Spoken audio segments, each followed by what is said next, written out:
Churriana es uno de los 10 distritos en los que se divide administrativamente la ciudad. Es en concreto el distrito número 8. Este distrito se encuentra en el último tramo del río Guadalhorce, en la zona suroccidental de la ciudad. Limita al norte con los distritos de Campanillas y de Cruz de Humilladero. Al este lo hace con el de Carretera de Cádiz y con el propio mar Mediterráneo. Al suroeste con el municipio de Torremolinos y al oeste con el de Alhaurín de la Torre. Es por su ubicación que este barrio malagueño para algunos y algunas parece estar muy lejos, pero objetivamente apenas se encuentra a unos 10 kilómetros del centro de Málaga. Si bien es cierto que aunque hoy es barriada, fíjense bien en esas calles, en esas casas, en ese trazado, sigue conservando su particular idiosincrasia de pueblo, como históricamente lo fue. Churriana fue municipio independiente hasta 1905, año en el que fue incorporada a Málaga. En concreto, lo fue el 27 de octubre de ese año. Pero para hablar de su historia, de su origen, hay que remontarse hasta 2000 años atrás, a su etapa de ocupación fenicia, cuando Churriana se llamaba Sirillana. No es de extrañar que con tanta historia a sus espaldas, dentro de los propios límites de Churriana, encontremos restos arqueológicos de los más importantes del conjunto de Málaga. Están los denominados los del Cerro del Villar, justo en la desembocadura del Guadalhorce. Y tras los fenicios llegaron los romanos, quienes se asentaron en la Fuente del Rey, detrás de la antigua casa cuartel de la Guardia Civil. Es en este lugar donde intentaron canalizar el agua del manantial hasta la ciudad, una solución que se mantuvo durante años, pero llegó el acueducto de San Telmo, que hizo que la Fuente del Rey dejara de ser utilizada. Años más tarde, en el casco antiguo, se erigían los eremitorios en los que los cristianos soportaron en la zona y se resguardaron de la invasión islámica. Algunos de ellos se encuentran en la calle Maestro Wert. La historia contemporánea da mucho y para mucho en esta zona de Churriana. Por estas tierras también pasó la Guerra de la Independencia y de ella se recuerda muy particularmente a un personaje, el cura Antonio Muñoz, también conocido como cura de Río Gordo, que fue una de las personalidades que hizo frente a los franceses. Ya en el siglo XX hay múltiples datos de la Feria de San Isidro, aunque no es la patronal, ya que el patrón de la localidad, en su momento localidad, era San Antonio Abad, pero sí que era curiosa esta mención en algunos registros históricos y de ella que se conserven algunos vestigios. Sí es muy interesante que si visitan Churriana no dejen de acudir a un lugar donde se conserva y que se erige todo un símbolo de la cultura, no solo malagueña, sino de ámbito e importancia nacional e internacional. Es la casa que en su día habitara Gerald Brena, donde se dieron cita literatos, filósofos y grandes figuras de la cultura universal como Julio Caro Baroja o Ernest Hemingway, junto al ya conocido, mencionado y gran Gerald Brena.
Pues amigos, les decíamos que paseábamos por Churriana y si vienen a Churriana tienen que visitar la casa de Gerald Brennan. Y yo pienso en Gerald Brennan y pienso en Carlos Pranger.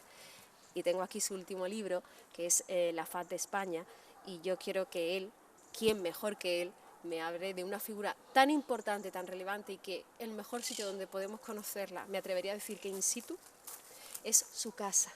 La casa de Gerald Brennan. Carlos, gracias por estar aquí con nosotros y por dedicarme este ratito tan importante y sobre todo para conocer a un autor que si tú tuvieras que definirlo, decirme su importancia, para quien no lo conozca, que dudo que haya alguien que no lo conozca, pero si lo hubiera, ¿de quién hablamos cuando hablamos de Gerald Brennan? Buenas tardes, princesa. Es quizá el hispanista más importante del siglo XX. Es una persona que amó a España por encima de todas las cosas, ¿no? Como se refleja en la Faz. La Faz de España es un libro de viajes, pero es mucho más. Es una búsqueda incesante de uno mismo a través de personajes como Lorca, Góngora y el propio carácter nacional de los españoles, que hoy por hoy parece ser que nos sigue dando bastantes problemas, ¿no? Desde luego, lo estamos viviendo además Lo estamos viviendo día a día. Entonces leer a Brennan yo creo que nos puede orientar, ¿eh? Él no era una persona dogmática, él nunca tuvo la verdad en la mano, lo único que hace es reflexionar sobre lo que veía y sentía e intentar guiarnos hacia algún sitio, ¿no? Tú estás recogiendo y recordando todo ese testimonio mediante obras como esta y yo supongo que este sitio para ti debe ser un lugar inspirador, Carlos, cuanto menos. Absolutamente inspirador y para mí también es una parte pues, muy emocional, ¿no? La parte emocional desempeña un papel muy fuerte para mí cada vez que vengo aquí, ¿no? Porque hay una conexión directa con mi familia y una conexión que yo en cierta manera intento homenajear a través de los libros y a través de la biblioteca Gerald Brennan. Pues este es el segundo libro de la biblioteca Brennan, tú sé que tienes el primero, que son Las cosas de España, y habrá más, ¿eh? Estoy preparando ahora mismo, voy a descansar un poquito de Gerald y le voy a hacer caso, que yo sé que desde más allá me estará regañando a Gamel Woolsey. Estoy preparando la poesía completa de Gamel Woolsey, que creo que merece también pues su cuota de atención, porque es una figura también fascinante e interesantísima, ¿no? Que también vivió y murió trágicamente en esta casa, ¿no? Desde luego, y no es fácil, me imagino, no solamente documentarse, sino traducir, que es en muchos casos una labor que tú haces muy pormenorizadamente, porque no solamente estás traduciendo palabras, traduces sentimientos de una cultura a otra. Traducir no es poner lo que dicen otros, sino explicarlo y darle una forma para que tú lo puedas entender como lectora en español. Pero Brennan y Gamel tienen una cosa, es que escribían también que tú cuando te enfrentas a un buen escritor la traducción es mucho más, entre comillas, sencilla, ¿no? Claro, me imagino. Y háblame de esta casa, que hoy estamos de turistas en esta casa. ¿Qué significa para ti emocionalmente? Te voy a pedir que me rasques un poquito en ti. Para mí, es muy complicado, sería complicado decírtelo, es una mezcla de sentimientos de mucho tipo, ¿no? Por ejemplo, yo perdí a mi madre hace unos 8 años, ella es la que realmente vivió aquí, ¿no? Entonces sí, recuerdo muchas de las cosas que me contaba de lo que era el día a día en esta casa, ¿no? Esta era una casa que era una casa solariega, es una casa del siglo XIX, que tenía un jardín inmenso, que tenía posiblemente uno de los mejores jardines de la zona, que sería hoy día un verdadero jardín botánico que merecería la pena venir a visitar. Eso cómo era el día a día, el ritmo, los empleados domésticos que se trajo Brennan de la Alpujarra, de Yegen, la familia de Rosario y Antonio, los hijos, la vida del pueblo, en fin, que sí, es una mezcla de muchísimas cosas. ¿Está en parte como la recuerdas? Ha cambiado muchísimo, porque por desgracia cuando la vendió Brennan, ha habido varios dueños y fue cayendo en un estado de semiabandono. Entonces, cuando empezaron a reconstruir ya quedaba muy poco de la casa original. Pero bueno, por lo menos yo creo que mantiene la esencia y el espíritu, ¿no? El espíritu de Brennan, que siempre estará aquí.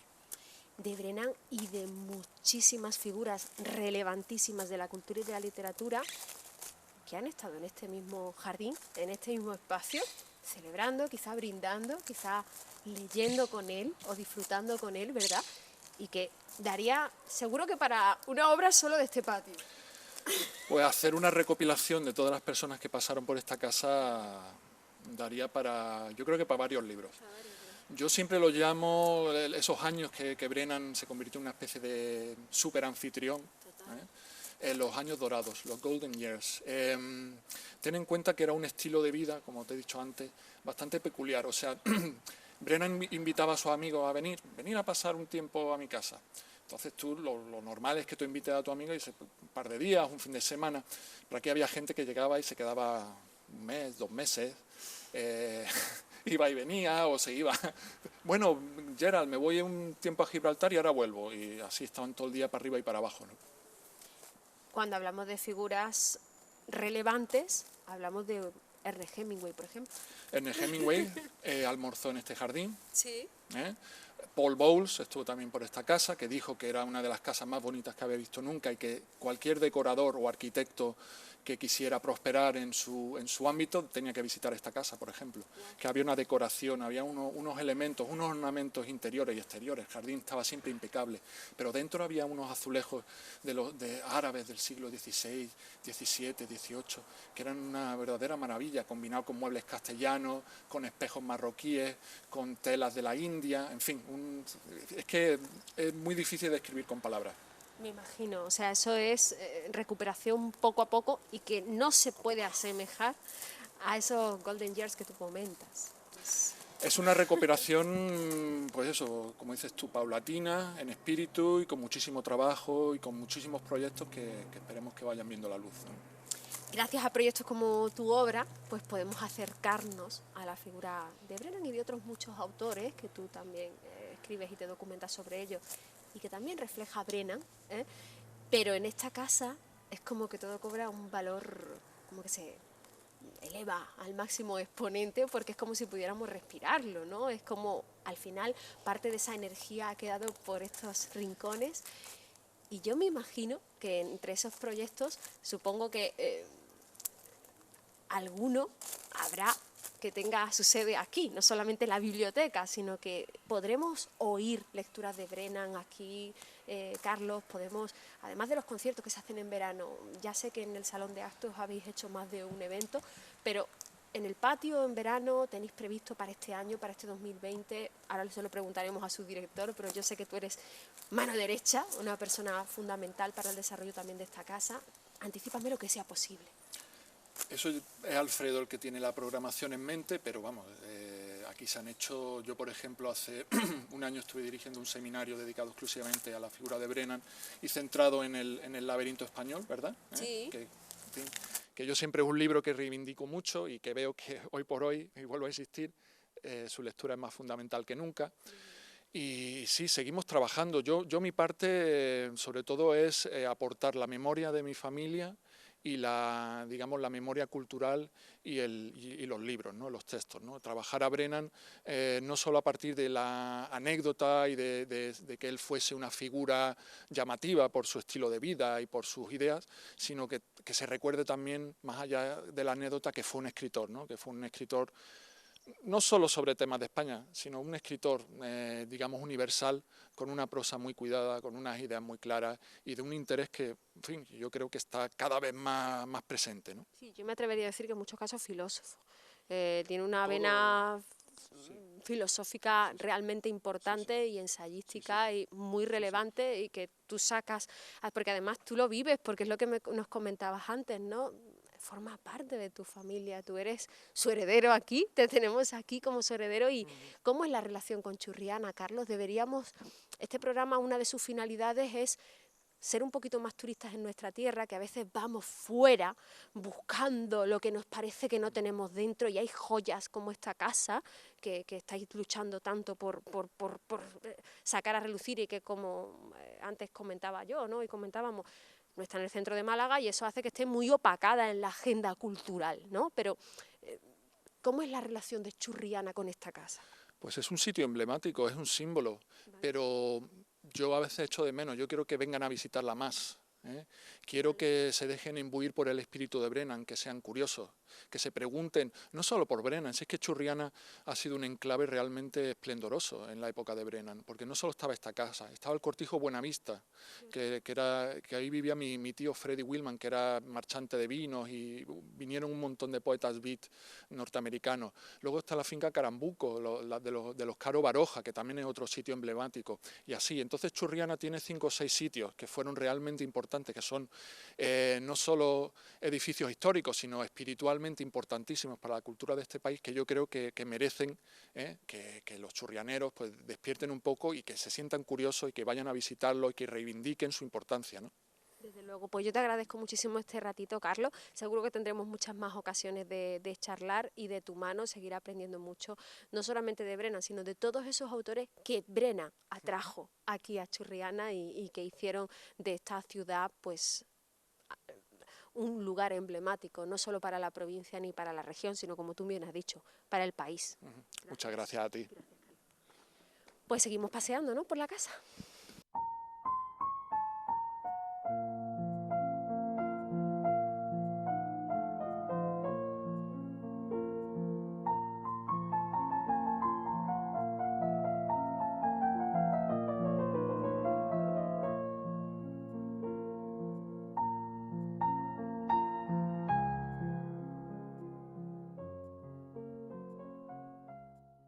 Continuamos por el paseo por Málaga, que en este caso nos hemos centrado en Churriana y, bueno, es inexcusable. No podemos dejar de visitar la casa Gerald Brennan. Ya hablábamos con Carlos, pero era indispensable hablar con su director, con Alfredo Taján. Me alegro mucho que nos haya recibido. Me alegro mucho conocerte y muchas gracias a PTV por tener la amabilidad de enviarte aquí para hablar de esta casa fundamental en la biografía de Gerald Brennan y de su mujer Gamel Woolsey. ¿Y qué significa una casa como esta en Málaga? De que Málaga, es muy importante, no en Málaga, en España, pero en Málaga, que es donde estamos visitando esta ciudad, ¿qué importancia tiene para quien quizá no sea capaz de dársela a alguien como tú? Tenemos entre nuestros primordiales objetivos transformar la casa en una casa museo, una casa de la memoria de uno de los hispanistas más singulares de la jerarquía de los hispanistas ingleses, de todos aquellos que abordaron el problema, el laberinto de España. Brennan, hemos hablado mucho Carlos y yo de esto y con otros hispanistas conocidos. Brennan era un antropólogo más que un historiador. Es un hombre que se acercó a la tierra, se acercó a España en su esencia, en su numen, en su alma. Y nada más que hay que leerlo. Nosotros estamos en una amplia actividad en varios sentidos. Primero la casa en sí, esa transformación de casa en casa museo, para que ese refugio de la pareja que fue durante tantos años este lugar mágico por el que pasaron tantísimos autores y bueno, todo tipo de intelectuales de la época que cultivaron distintos géneros, claro, Hemingway, Bowles, que vino fugazmente, pero vino y escribió, Cyril Connolly, Bertrand Russell. Él era un anfitrión de todos estos, y era un anfitrión, se convirtió también en un anfitrión de escritores españoles, de apellidos que forman parte del tronco de la literatura y del ensayo español, como los Baroja, los Caro Baroja, que compraron el Carambuco. Se relacionó con todo el mundo y dio prestigio a esta encrucijada, a este terreno fronterizo que es Churriana, la gran, digamos, la gran zona más famosa pero más desconocida de Málaga. Hay que valorar esta casa como un punto de encuentro y como un punto de cultura fundamental en la Europa de entreguerras. Y creo que Gerald Brennan resume en su vida, en su honestidad, en su compromiso intelectual, todo esto. Tú antes me decías, lógicamente, desde esta casa ellos han visto Málaga y han estudiado y profundizado en España y también se han hecho pues charlas, me imagino que interesantísimas, con autores y con personalidades de la época, como tú comentas. Pero ¿cómo situamos la evolución de esta casa, Alfredo?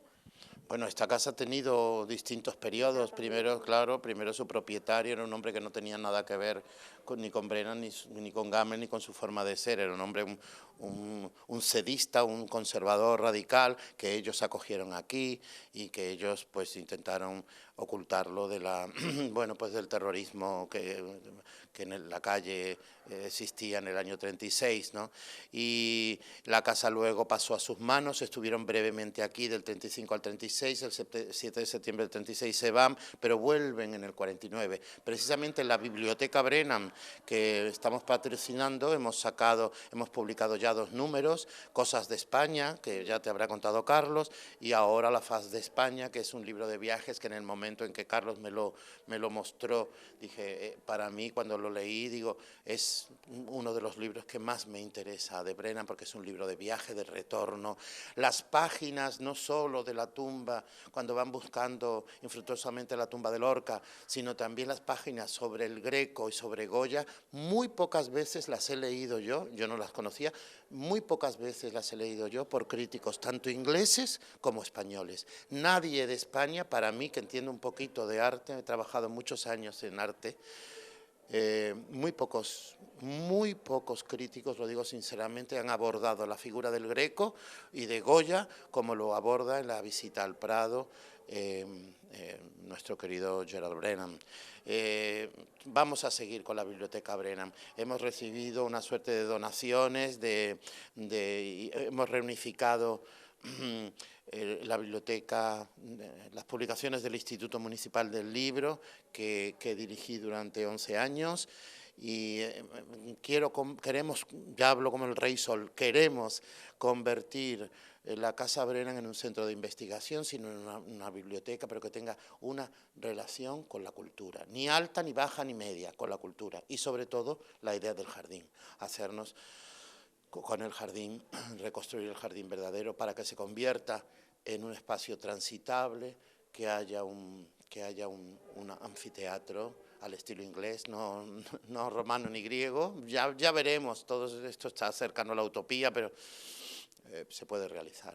Y esa utopía de la que hablas, quizá la parte más difícil, el reto fundamental es traernos a los propios malagueños y malagueñas aquí, sí, porque, aquí. Sí.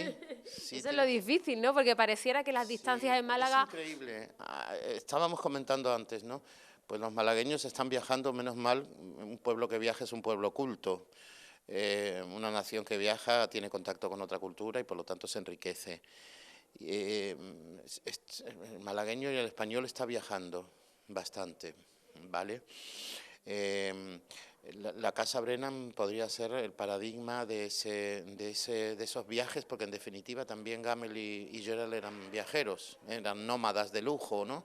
Tienen mucho que ver con los Bowles, con Jane y con Paul Bowles, pero muchos salen, está el aeropuerto aquí al lado, se van a Helsinki, a Londres, a Lisboa ya no digamos, se van a Barcelona, pero dicen Churriana y les cuesta ir a muchos.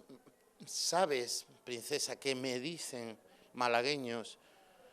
No conozco la Casa Brennan, no lo puedo creer. Yo la conocí derruida, antes de que se la rehabilitara, cuando en la época de, desgraciadamente desaparecido, Damián Caneda, que se levantó esto en 2014. Sí.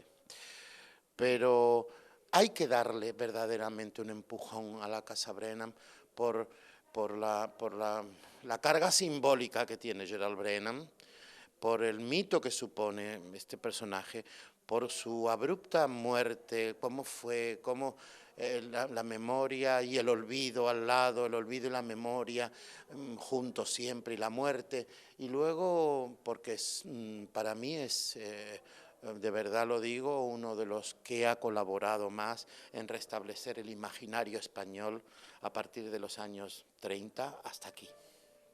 Yo creo que lo ha resumido perfectamente. Ha quedado clarísima la importancia de una casa como esta de Gerald Brennan, que en Pasear por Málaga humildemente hemos querido recoger para que a todos, malagueños, malagueñas, adoptados por Málaga, no dejen de venir a Churriana y no dejen de visitar la Casa Gerald Brennan con todo lo que implica ese viaje físico, pero también emocional. Muchas gracias. No, muchas gracias a vosotros, de verdad, que estáis invitados, las puertas abiertas para lo que queráis. Estáis aquí, como os recibiremos siempre muy a gusto y muy bien, y muy bien. Muchas gracias. Pues así hemos estado y así nos quedamos en esta casa, pero la semana que viene visitaremos otro punto de Málaga. Quédense a verlo.